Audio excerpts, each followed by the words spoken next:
Welcome back to this Friday edition of Good Day. Texas drivers could be the first in the country to have to opt out of being organ donors instead of opting in. State Representative Jason Villalba wrote a bill that would automatically make Texas drivers organ donors unless they declare they'd rather not be. The bill applies only to first-time driver's license applicants and those looking to renew their license who are over 18. And we are joined this morning by the author of the bill. Nice to say hello to Dallas area Representative Jason Villalba. Thanks so much for coming in. Great to be here, Dan. Okay, so explain how your bill is going to work. So currently when you go to the driver's DMV to get your driver's license, you sign up and you check a box saying, I would like to join the donor registry. We're just changing that box to say, I would like to be excluded from the donor registry. And if you check that box, you would not be included. But if you do not check that box, there's a disclaimer, very bright. It says, if you fail to check the box, or if you check the box, you will be excluded from the donor registry. It's not automatic. We give the person a choice.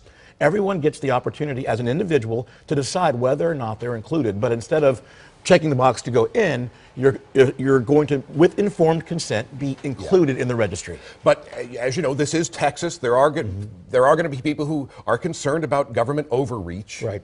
I get concerned about government overreach either, but that's why we left it in the hands of the individual to make their own choice for them. All we're doing is changing the protocol so that we can save lives in Texas. And real quick, what are the odds of this, the chances of this becoming law? Well, it's the first in the nation to do this. We've seen it in Europe, and in Europe, in places like Spain, we've seen an increase in organs for about 30%. In the United States, it hasn't been done yet. This is the first time. Anytime you have an initiative that bold, it usually takes a couple of sessions. We're hopeful, cautiously optimistic, but I'm not certain we're going to get all the way to the governor's desk this time. Okay. I want to ask you about Dallas area state senator, also Republican, Sure. Don Huffines. Recently, he had an encounter with some Richardson ISD students down in Austin. The subject was school choice and vouchers. Kind of a heated exchange took place.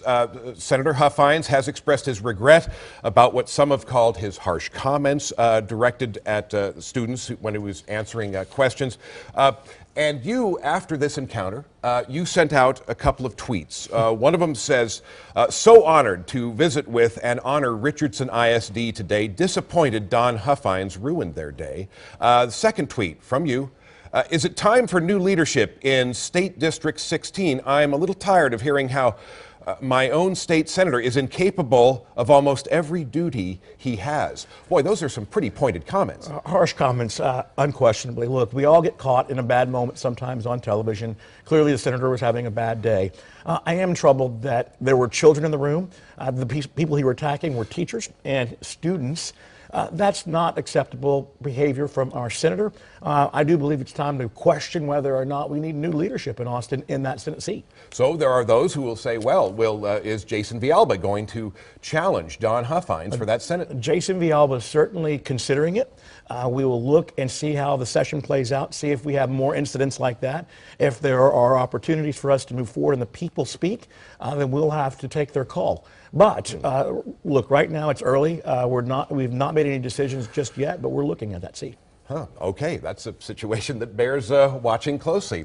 All right, yes, a lively town hall meeting for you last night. We've got a little bit of video. Yeah. I'm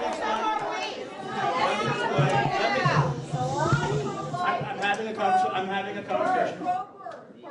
Voters these days are involved and engaged and fired up. What a conversation last night. Look, the room was highly charged, mostly against my own political party, but they care about their community, and I think that's what's important. You know, we had these town halls set, and I said, come one, come all. Tea Party, Resistance, Bernie, Trump, it doesn't matter to me. I want to hear from all the people. I represent everybody in that district, not just Republicans. And we had a conversation. Now, they wanted to poke me a little bit, and that's their prerogative. But we had a good conversation, and I'm hopeful that people went away thinking, you know what, this Villalba fellow is not a bad guy. You know, and democracy is not always completely orderly and completely calm. Indeed. All right, Representative Jason Villalba, thank you so much for the chat. We appreciate it. Great.